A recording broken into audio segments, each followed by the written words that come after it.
Everyone, my name is Rekha and welcome to my channel Info Teaching. आज मैं फिर हाजिर हूँ आप सभी के सामने एक नई वीडियो के साथ, एक नए कंटेंट के साथ। सबसे पहले मैं आप लोगों को थैंक्स बोलना चाहूँगी कि आपने मेरे इस चैनल को इतना पसंद किया और आप लोगों से बस यही उम्मीद है कि ऐसे ही आप लोग आगे भी करते रहेंगे। सो आज हम चलते हैं एक ऐसे कंटेंट पर जो जहाँ पर मोस्ट ऑफ कैंडिडेट्स, यानी कि मोस्ट ऑफ कैंडिडेट्स का मतलब है 50% कैंडिडेट इस कंफ्यूजन में रहते हैं कि एक्चुअल में जो टीचिंग एग्जाम है उसके लिए हिंदी क्वेश्चन में कौन कौन सी चीज़ें आने वाली हैं और कौन सी चीज़ों के लिए हमें मोस्ट ऑफ प्रिपरेशन करनी चाहिए। सो वैसे तो बहुत इजी है हिंदी लैंग्वेज, यानी कि जो हमारी मदर टंग भी रह चुकी है और है भी, और काफ़ी अच्छी प्रिपरेशन के लिए हम थोड़ा सा इसमें फोकस डालेंगे तो ईजिली हम हिंदी को क्लियर कर पाते हैं। मोस्ट ऑफ कैंडिडेट इस चीज़ को भी सोच रहे होंगे कि हिंदी में ऐसा कुछ नहीं है पढ़ने के लिए, बस थोड़ी सी रिवीजन करो और हिंदी क्लियर है। बट आप लोगों को मैं बता दूं कि जब तक हिंदी को हम अच्छे से रिवाइज नहीं करते हैं, यानी कि रिवीजन जो हमारा सबसे मेन टॉपिक है हमारे किसी भी एग्जाम के लिए, रिवीजन ऐसा ही सेम हमारा हिंदी का है। अगर हिंदी में हम किसी भी चीज़ को लेकर रिवीजन करते हैं, किसी भी टॉपिक के लिए रिवीजन करते हैं, तो वो हमारे माइंड में बिल्कुल सेट रहती है। बट मोस्ट ऑफ कैंडिडेट्स क्या करते हैं, उस चीज़ को पढ़ा और उन्हें ऐसा लगता है कि हिंदी को इजीली क्लियर हम कर सकते हैं, उसको पढ़ने की ज़रूरत ही नहीं है। बट ऐसा नहीं है, जब तक हम हिंदी के लिए रिवीजन नहीं करेंगे किसी भी टॉपिक को तो वो चीज़ हमारी क्लियर नहीं हो सकती है। सबसे बड़ी बात ये है। और रिविज़न कैसे करनी है ये तो आप लोगों को पता ही है कि जब तक हम किसी चीज़ को बार बार कंटिन्यू नहीं पढ़ पाते, डेली तो नहीं, वीक में आप 3 बार किसी चीज़ को पढ़ लीजिए तो वो भी काफ़ी है आपके एग्ज़ाम के लिए, चाहे हिंदी हो चाहे ऐसा कोई सा भी टॉपिक हो जिससे आपकी उम्मीद ऐसी है कि हाँ उसे आप क्लियर कर सकते हैं। बट उसके लिए आपको किस चीज़ की ज़रूरत है, रिविजन की ज़रूर पड़ेगी। ये चीज़ आपको ध्यान में रखनी है। आज हम स्टार्ट करेंगे हिंदी का एक ऐसा पोर्शन, यानी कि हिंदी का एक ऐसा कंटेंट जिसमें मोस्ट ऑफ कैंडिडेट इस कंफ्यूजन में रहते हैं कि क्या समास और संधि सेम है। जब ये क्वेश्चन आता है उन लोगों के सामने कि क्या समास और संधि सेम है, सो आज हम उसी चीज़ को क्लियर करेंगे कि एक्चुअल में जो समास है, यानी कि जो कंपाउंड है वो होते क्या है, उस चीज़ को हम अच्छे से क्लियर कर पाएंगे। सो उसी चीज़ को मैं आज आप सभी के सामने लेकर आई हूँ।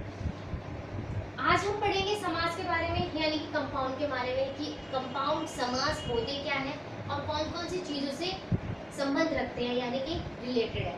सबसे पहले तो आप लोगों को बता दूं कि समास क्या होता है। समास दो पदों का योग है, यानी कि दो पदों से मिलकर बनता है। पद का मतलब क्या होता है, सबसे पहले आप लोगों को पद क्लियर करना है। पद का मतलब होता है शब्द। कोई भी शब्द जो हमारा स्वर या व्यंजन से मिलकर बनता है उसे हम पद कहते हैं, ये शब्द कहते हैं। वो चीज़ आप लोगों को पता ही होगी। जब दो या दो से अधिक शब्द मिलते हैं तो वो एक सार्थक स्वतंत्र एक अर्थ बनाते हैं, यानी कि उसका एक पूर्ण अर्थ बनाते हैं। वो चीज़ हमारी क्या कहलाती है, समास। तो सिंपल सी आपको ये चीज़ याद रखनी है, दो या दो से अधिक, दो या दो से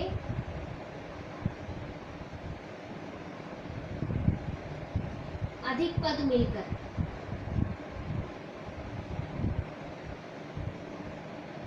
एक सार्थक शब्द बनाते हैं,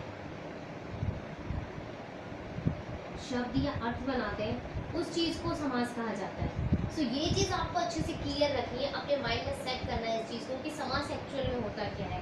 जब दो या दो से अधिक पद मिलकर एक सार्थक अर्थ बनाते हैं, एक सार्थक शब्द बनाते हैं, उसे क्या बोलते हैं, समास कहते हैं। ये चीज़ आपको अच्छे से क्लियर है तो आप इजीली एग्जाम में भी आ जाए अगर आपकी क्वेश्चन, तो आप इजीली उसे क्लियर कर पाएंगे, समझ पाएंगे कि हाँ ये समास का क्वेश्चन आ चुका है और उसे आप कैसे क्लियर करना है। सो अब ये आप चीज़ को आपको ये चीज़ पता चल गई होगी कि समास की जो डेफिनेशन है, जो परिभाषा है, वो होती क्या है। अब हम ये चीज़ करेंगे कि मोस्ट ऑफ कैंडिडेट्स के दिमाग में, उनके माइंड में ये चीज़ चलती रहती है, क्या संधि और समास दोनों में डिफरेंस है या दोनों ही एक जैसे हैं। क्योंकि संधि में भी क्या होता है कि दो दो अलग अलग चीज़ों को जोड़कर बनाया जाता है और समास में भी यही होता है कि दो चीज़ों को जोड़कर एक शब्द बनाया जाता है। बट आप लोगों को क्लियर कर दूं मैं कि दोनों में बहुत अंतर है। अब वो अंतर मैं आप लोगों के सामने डिफाइन कर रही हूँ, वो चीज़ आप देखेंगे। और सबसे पहले आप लोगों को संधि के बारे में बताती हूँ। अगर हम दोनों को लेकर चलते हैं, यानी कि समास एंड संधि दोनों को लेकर चलते हैं, इधर मैंने संधि लिख दिया और इधर मैंने समास लिख दिया।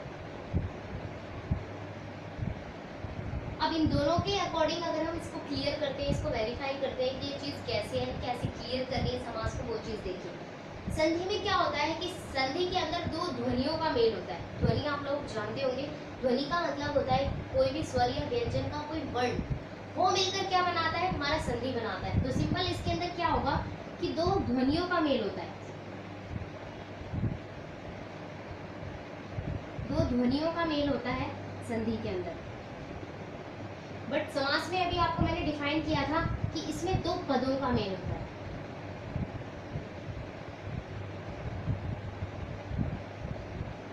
तो ये चीज आपको डिफाइन हो गई कि संधि में क्या होता है कि दो ध्वनियों का मेल होता है और समास में क्या होता है कि दो पदों का मेल होता है। ये चीज आप लोगों को क्लियर हो गई होगी। अब सबसे दूसरा जो मेन पॉइंट है समास के अंदर और संधि के अंदर, ये चीज है कि जो संधि है उसके अंदर विभक्तियों का यूज नहीं किया जाता। सबसे पहला पॉइंट आप लोगों को क्लियर हो गया। दूसरा पॉइंट है कि इसके अंदर विभक्तियों का यूज नहीं होता। ये चीज आप लोगों को ध्यान में रखनी है, इसमें विभक्तियों का यूज नहीं होता। ये चीज आपको अच्छे से क्लियर रखनी है। बट समास में क्या होता है कि समास में विभक्तियों का यूज होता है। बिना विभक्तियों के हमारा समास पूर्ण नहीं हो सकता। हम समास को विग्रह ही नहीं कर सकते जब तक हमारे पास विभक्ति नहीं है। यानी कि जब तक हमारे पास विभक्ति नहीं है तो हम समास को क्लियर नहीं कर सकते, उसे वेरीफाई नहीं कर सकते। सबसे तीसरा जो मेन पॉइंट है हमारा संधि और इसके अंदर, ये है कि इसको संधि विचलित कहा जाता है। जब इसे तोड़ा जाता है तो इसे क्या कहा जाता है, संधि विचलित। और इसे क्या कहा जाता है, समास विग्रह। समास विग्रह। ये चीज आप लोगों को क्लियर हो गई होगी संधि और समास के बारे में कि सबसे पहला इसके अंदर पॉइंट था कि दो ध्वनियों का मेल है। फिर दूसरा पॉइंट था इसके अंदर विभक्तियों का यूज नहीं होता है। तीसरा पॉइंट ये था कि संधि को जब हम तोड़ते हैं तो उसे संधि विच्छेद कहा जाता है। ऐसा ही सेम समास के अंदर था कि इसके अंदर दो पदों का मेल होता है, विभक्तियों का यूज होता है। और लास्ट है जब हम इसे तोड़ते हैं तो इसे समास विग्रह कहा जाता है। तो आप लोगों को संधि और समास के अंदर क्लियर हो गया होगा कि इन दोनों के अंदर क्या अंतर होता है। और समास के अंदर संधियों को बिल्कुल भी इंक्लूड नहीं किया जाता, बिल्कुल भी शामिल नहीं किया जाता। अब हम बात करेंगे समास के बारे में। हम चल रहे हैं, समास का टॉपिक चल रहा है तो हम उसी को कंटिन्यू करते हैं आगे और उसी से रिलेटेड उसके जितने भी भाग हैं उनको क्लियर करते हैं, उनको वर्णित करते हैं। सबसे पहले हम समास के बारे में चलेंगे कि समास आप लोगों को क्लियर हो गया। अब हम समास के पहले पॉइंट के ऊपर आते हैं कि जो समास है वो हमारा किन किन चीज़ों से मिलकर बना है और उसके अंदर जो भाग है, उसके जो भाग दे रखे हैं उसके टोटल 6 भाग होते हैं। आप लोगों को ये तो पता ही होगा कि जो समास है उसके अंदर इसको 6 पार्ट्स में डिवाइड किया गया है। इसके जो 6 पार्ट्स हैं उनमें डिवाइड किया गया है। पहला है हमारा, आप लोगों को मैं स्टेप बाय स्टेप चलेंगे हम आगे और स्टेप बाय स्टेप मैं उनको वर्णन करती जाऊंगी आप लोगों के सामने, तो आप लोगों को क्लियर हो जाएगा कि समास के जितने भी पॉइंट्स हैं उनको कैसे डिफाइन किया गया है। सबसे पहला है हमारा अव्ययी भाव समास।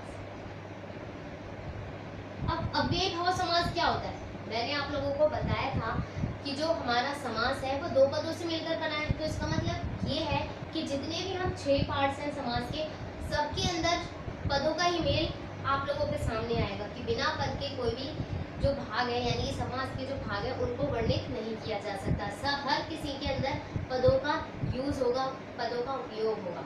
तो उस चीज़ को क्लियर करेंगे। अब ये भाव समास में क्या होता है कि इसके अंदर जो पहला पद है, पहला पद का मतलब होता है, पहला पद है हमारा वो होता है हमारा प्रधान। प्रधान का मतलब होता है मेन। पहले पद के बिना हमारा पूरा के पूरा अव्ययी भाव समास इनकम्प्लीट है, अधूरा है। इसके अंदर जो पहला पद है वो सबसे मेन होता है या प्रधान, आप कुछ भी कह सकते हैं। पहला पद उसमें प्रधान होता है। पहले पद के बिना हम पूरा उसका अर्थ नहीं निकाल सकते, पूरा एक शब्द नहीं बना सकते। फॉर एग्जाम्पल कि आप देखिए मैंने लिखा है यहाँ पर आजीवन।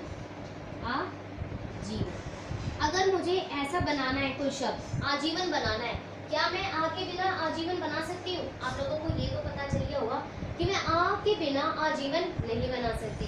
तो क्या आप लोगों को क्लियर हो गया होगा ये चीज़ कि जो पहला पद है इसके अंदर वो मेन है, यानी कि प्रधान है। ऐसे ही दूसरा एग्जाम्पल हम लेकर चलते हैं, जैसे हमसफर। हमसफर ले लिया। अगर मुझे हमसफर बनाना है तो उस चीज के लिए मुझे किस चीज की जरूरत पड़ेगी? हम की जरूरत पड़ेगी, तभी तो मैं हमसफर पूरा एक स्वतंत्र शब्द बना सकती हूँ, उसका सार्थक मेल बना सकती हूँ। तो हम के बिना हमारा पूरा की पूरा शब्द बन ही नहीं सकता। तो ये चीज हमारी अव्यय भाव समास के अकॉर्डिंग में ले जा रही हूँ इस चीज को, कि हमारे पास अगर पहला पद है तभी हम उसको पूर्ण कर सकते हैं, उसी को हम पूर्ण तरीके से उस शब्द को उस पूरे प्रधान यानी कि जो पूरा क्वेश्चन है जो हमारे सामने आता है कि जो पहला उसका जो पद है वो मेन होना चाहिए, तो मेन इसी के अकॉर्डिंग मैं लेकर आई हूँ कि हमारा जो पहला पद है वो इसके अंदर मेन होता है। और एग्जाम्पल देखिए, बेनकाब। बेनकाब देखिए, अगर मुझे कोई चीज बेनकाब यानी कि बेनकाब वाला एक अर्थ बनाना है, एक शब्द बनाना है, तो क्या मैं बे के अलावा इस चीज को बना सकती हूँ? नहीं। तो इसके अंदर इसके जरिए भी आप लोगों को ये चीज पता चल गई होगी कि जो पहला पद है उसके बिना मैं पूरा बेनकाब नहीं बना सकती। तो ये 3 एग्जाम्पल के अकॉर्डिंग आपको अव्यय भाव समास क्लियर हो गया होगा कि इसके अंदर जो मेन चीज है वो पहला पद होता है, और पहले पद के बिना हम इसका समास विग्रह नहीं कर सकते। तो आपको ये क्लियर हो गया होगा हमारा अव्यय भाव समास। अब हम चलते हैं दूसरे पार्ट पर। जो दूसरा पार्ट है हमारा समास का वो बहुत ही खूबसूरत है, यानी कि बहुत ही अच्छा है। इसके अंदर बस आप लोगों को एक चीज याद रखनी होगी, जो दूसरा पार्ट है हमारा वो है हमारा तत्पुरुष समास। तत्पुरुष समास।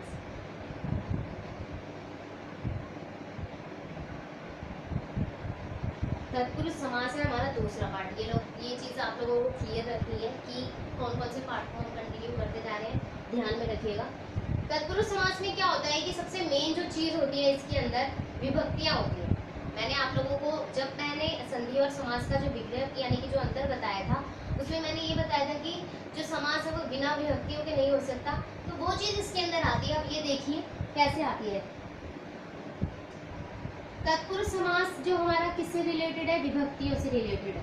और विभक्तियां किसे कहते हैं आप लोगों ने पढ़ा होगा, जैसे कर्ता ने कर्म को करण से संप्रदान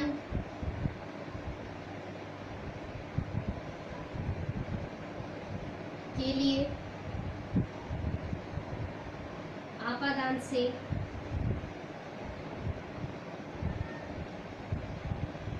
से हो गया हमारा, फिर हो गया हमारा अधिकरण, सॉरी संबंध का के की अधिकरण में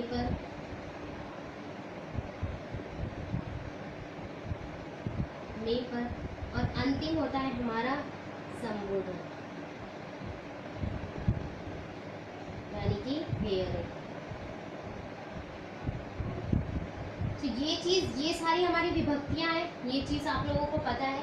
कर्ता ने कर्म को करण से संप्रदान के लिए आपादान से संबंध काके की अधिकरण में पर और संबोधन हेयर। ये सारी हमारी विभक्तियां होती हैं और इनके बगैर हम तत्पुरुष समास को डिफाइन नहीं कर सकते, उसको परिभाषित नहीं कर सकते। ये चीज हमारी मेन होती है तत्पुरुष समास के अंदर। ये चीज आप लोगों को क्लियर होनी चाहिए और ये चीज इसी के अकॉर्डिंग आप लोगों को तत्पुरुष समास क्लियर करना है। अब कैसे क्लियर करना है ये चीज आप लोगों को पता चल गई, विभक्तियां क्या होती हैं।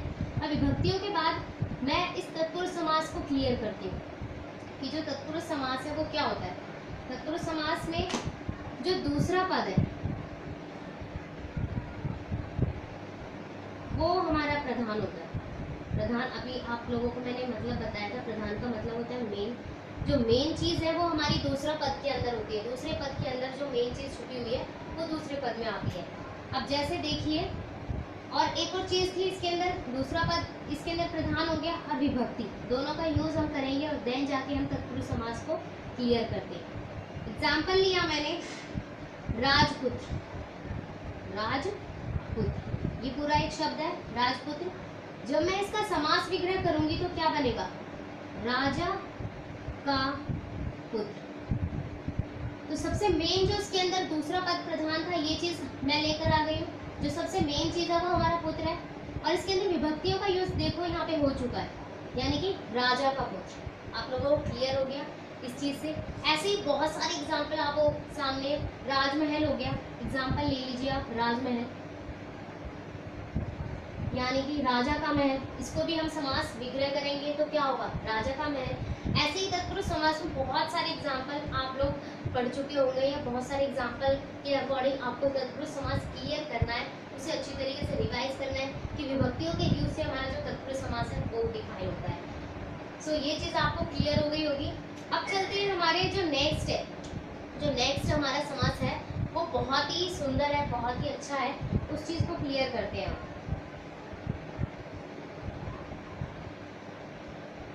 और जो नेक्स्ट वाला जो हमारा समास है वो चीज़ काफ़ी अच्छी है, इसके अंदर अच्छे अच्छे एग्जाम्पल आते हैं, उसी अच्छे एग्जाम्पल की वजह से हम उसको क्लियर कर पाते हैं। थर्ड है हमारा कर्मधारय समास। कर्मधारय समास। अब कर्मधारय समास का मतलब क्या होता है, इसके अंदर दो चीज़ें होती हैं, एक होता है हमारा विशेषण और दूसरा होता है हमारी विशेष्य। यानी कि कर्मधारय समास में क्या होगा कि दो पद दे रखे होंगे और दोनों पदों के अंदर एक में होगा विशेषण और एक में होगा विशेष्य। यानी कि विशेषण क्या होता है, आप लोगों को पता होगा कि जहां पर किसी भी संज्ञा सर्वनाम की विशेषता बताई जाती है वो चीज हमारी विशेषण कहलाती है। अब ये देखिए, जैसे मैंने लिख दिया एग्जाम्पल के लिए नीलकंठ, नीलकंठ लिख दिया मैंने, यानी कि नीला है कंठ जिसका, ये चीज मैंने लिख दी, नीला है कंठ जिसका, वो चीज। अब इसमें विशेषण देखो, आप लोगों को पता चल रहा होगा विशेषण क्या दे रखा है हमें, नीला, और विशेष्य क्या होता है, जिस चीज की हमें विशेषता बताई जाए वो हमारे क्या कहलाता है, विशेष्य। और किस चीज की विशेषता बताई जा रही है, कंठ की बताई जा रही है, तो वो चीज हो गई हमारी विशेष्य और ये हो गया हमारा विशेषण। तो कर्मधारय समास में विशेषण और विशेष्य तो मेन चीज होती है, इसी के अकॉर्डिंग हमारा कर्मधारय समास पूरा हो जाता है। यानी कि आपको दो पद ऐसे दिए होंगे जहां पर एक पद की हमारी विशेषता बताई जा रही होगी और दूसरा होगा जिस पद की विशेषता बताई जा रही होगी वो चीज हमारी विशेष्य कहलाएगी। यानी कि उपमेय और उपमान के अकॉर्डिंग आप इसको क्लियर कर सकते हैं, तो ये चीज हमारी कर्मधारय समास के अकॉर्डिंग आ सकती है।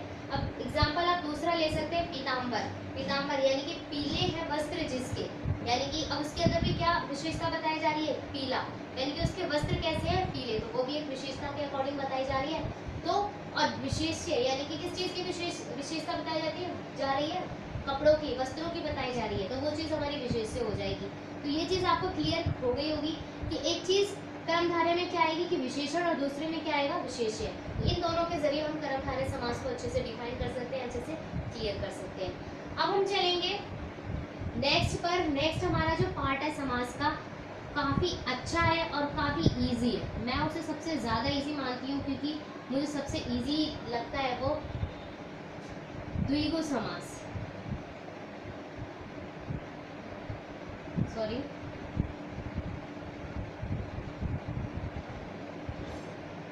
द्विगु समास में क्या होता है, सिंपल सा आपको ये चीज याद रखनी है कि इसे संख्यावाची कहा जाता है। संख्यावाची या संख्यावाचक कुछ भी कह लो आप। जो द्विगु समास है वो संख्यावाची होता है, यानी कि इसके अंदर क्या होता है, संख्याओं का समूह होता है, संख्याओं का समूह।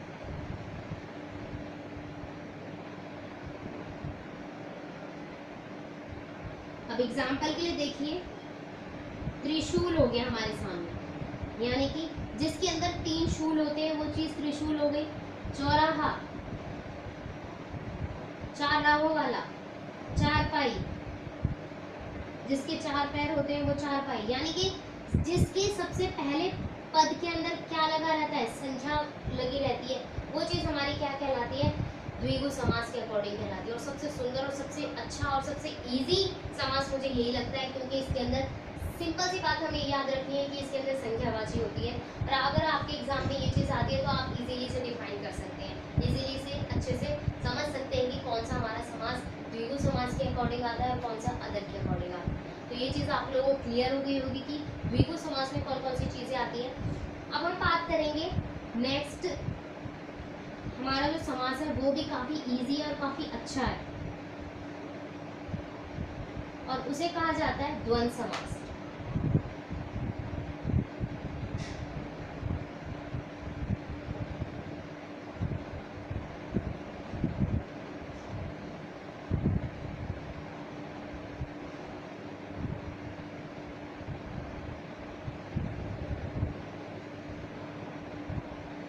अब द्वंद्व समास में देखिए क्या होता है कि सबसे मेन जो इसके अंदर जो चीज़ होती है, मेन वो चीज़ होती है हमारी द्वंद्व समास के अकॉर्डिंग।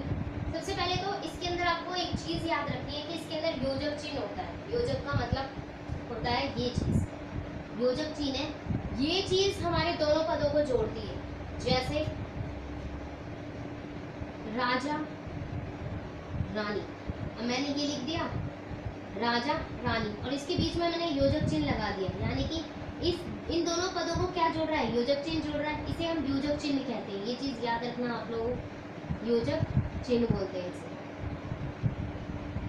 तो योजक चिन्ह है वो इस चीज को जोड़ रहा है, यानी कि जिस पदों के बीच में या, अथवा या और आता है, और आए, वो चीज हमारी क्या कहलाती है, द्वंद्व समास कहलाती है। तो ये चीज आपको याद रखनी है कि द्वंद्व समास में क्या होता है, या, अथवा, और। ये तीन चीज हमें उस चीज को क्लियर करने में हमारी मदद करेंगे कि योजक चिन्ह तो लगा हुआ है, जैसे माता पिता अगर मैंने लिखा है, माता पिता के बीच में मैंने योजक चिन्ह लगा दिया और उसे माता पिता ऐसे बना दिया, तो बीच में क्या हुआ, इसका मतलब क्या होगा, माता और पिता, माता या पिता, माता अथवा पिता। तो ये सारी चीजें हमारी किस चीज के अकॉर्डिंग आती है, द्वंद्व समास के अकॉर्डिंग। यानी कि सिंपल सी अगर आपके सामने कोई एग्जांपल आ जाता है और जहाँ पर योजक चिन्ह लगा हो या ऐसी कोई चीज़ हो जहाँ पर उसे हम अलग अलग कर सकें, इस चीज़ के अकॉर्डिंग, इन तीनों के अकॉर्डिंग हम उसे अलग कर सकते हैं, तो वो चीज़ हमारी द्वंद्व समास कहलाएगी। अब हम चलते हैं हमारे लास्ट समास पर, जो काफ़ी अच्छा है और इसके अकॉर्डिंग शायद ही मुझे ऐसा लगता होगा कि किसी को भी उस चीज़ के बारे में ना समझ आए। ये हमारा लास्ट है, यानी कि 6th जो लास्ट भाग है हमारे समास का, वो है हमारा बहुब्रीहि समास।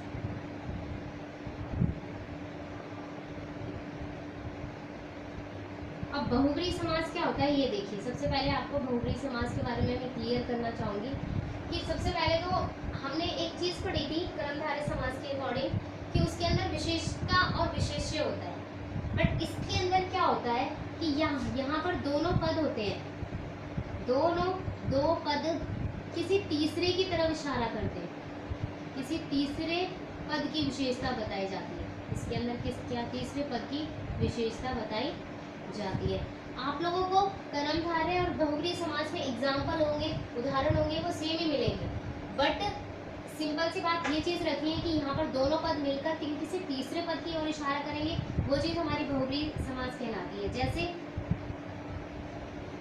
लंबोदर, लंबोदर का मतलब है लंबा है उदर जिसका, लंबा है उदर जिसका, ये चीज़ आप लोगों को क्लियर हो गई होगी। लंबा है उदर जिसका किसे कहते हैं, गणेश को कहते हैं, गणेश जी को कहते हैं। यानी कि जिसकी सूंड या जिसकी नाक लंबी होती है उसे बोलते हैं गणेश जी। तो लंबोदर, लंबा है उदर जिसका, गणेश। पीताम्बर, पीले हैं वस्त्र जिसके, किसको कहते हैं, कृष्ण जी को कहते हैं। नीलकंठ, नीला है कंठ जिसका, शिव जी को कहते हैं। ऐसे बहुत सारे एग्जाम्पल है जिसके अकॉर्डिंग आप बहुब्रीहि समास को क्लियर कर सकते हैं, उसे डिफाइन कर सकते हैं। बस आपको क्या याद रखना है कि जिस शब्द के अंदर या जिन पदों के अंदर दोनों पद मिलकर किसी तीसरे पद की ओर इशारा करते हैं, वो चीज़ हमारी बहुब्रीहि समास के अकॉर्डिंग आती है। तो ये चीज़ आपको क्लियर हो गई होगी। और ये हमारे समास थे 6 की 6 जो आप लोगों को मैंने डिफाइन करे, आप लोगों को क्लियर करें। अगर आपको और भी कोई कंफ्यूजन हो तो कमेंट्स कीजिए, फीडबैक डालिए अपना, और जो भी कोई क्वेरी हो पूछिए। अगर आप लोगों को और एम फॉर टीचिंग से और थोड़ी सी क्वेरी या डिस्कशन करना है किसी भी टीचिंग जॉब से रिलेटेड, तो लिंक में जाइए, किसी भी लिंक में डिस्क्रिप्शन देखिए या अबाउट में जाकर डिस्क्रिप्शन देखिए, तो आप लोगों मुझसे कोई भी क्वेरी, कोई भी क्वेश्चन पूछ सकते हैं टीचिंग से रिगार्डिंग, और उस चीज़ को मैं सॉल्व करने में आपकी पूरी मैं कोशिश करूँगी। सो अब हम चलते हैं नेक्स्ट। मैंने आप लोगों को ये सारे के सारे समास को बता दिए। अब एक सबसे अच्छी ट्रिक बताना चाहूँगी। वैसे तो मोस्ट ऑफ ट्रिक हमारी रीजनिंग और मैथ्स में होती है, बट समाज के अकॉर्डिंग मैं एक ट्रिक बताना चाहूँगी कि अगर आप लोग फिर भी कंफ्यूज रहते हैं, क्योंकि क्या होता है कि जो 6 समास है वो एक दूसरे से रिलेटेड है, यानी कि संबंध रखते हैं एक दूसरे से। तो कभी कभी क्या होता है कि जब हमारे सामने एग्जाम क्वेश्चन पेपर होता है तो हम उसी चीज़ में कंफ्यूज हो जाते हैं, या हमारे माइंड से स्किप हो जाती है वो चीज़ कि एक्चुअल में ये वाला समास क्या था, ये वाले समास में कौन सी चीज़ें थी, तो वो चीज़ हमारे माइंड से स्किप हो जाती है। बट आप लोगों को एक ट्रिक बताऊंगी जिससे आपको 6 समास के बारे में याद रहेगा। मैं आप लोगों को पेयरिंग बताती हूँ। पेयरिंग के अकॉर्डिंग आप इस चीज़ को याद रख सकते हैं। जैसे हमारा पहला समास क्या था, अव्ययभाव समास। अव्ययभाव समास था, इसकी पेयरिंग हम करते हैं तत्पुरुष समास से।